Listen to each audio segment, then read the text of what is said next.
అదేవిధంగా ఇక్కడ ఒక క్లాత్ బ్యాగ్ ఉంది, ముందల జిప్తో ఉన్నటువంటి క్లాత్ బ్యాగ్ ఉంది.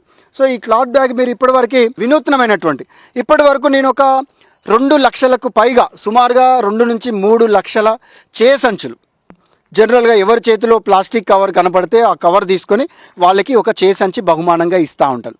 ఆ సందర్భంలో అందరూ ఏం చెప్తారంటే, మరి ఎందుకు కవర్ వాడుతున్నారండి, సంచి తెచ్చుకోలేదు అంటే, మేము అనుకోకుండా వచ్చాము, కనిపించినవి కొన్నామంటారు. సో మరి మొబైల్ తెచ్చుకున్నారా, తెచ్చుకున్నాం. మరి మొబైల్ తెచ్చుకున్నప్పుడు సంచి ఎందుకు తెచ్చుకోలేదంటే వాళ్ళు చెప్తారు. దానికి నేను పరిష్కారంగా ఏం చేస్తూ ఉన్నానంటే, ప్రతి ఒక్కరు మొబైల్ ఫోన్ తెచ్చుకుంటున్నారు, పర్సు తెచ్చుకుంటున్నారు లేడీసు. సో ఎప్పుడైనా కూరగాయలు కనిపించగానే కొంటున్నారు.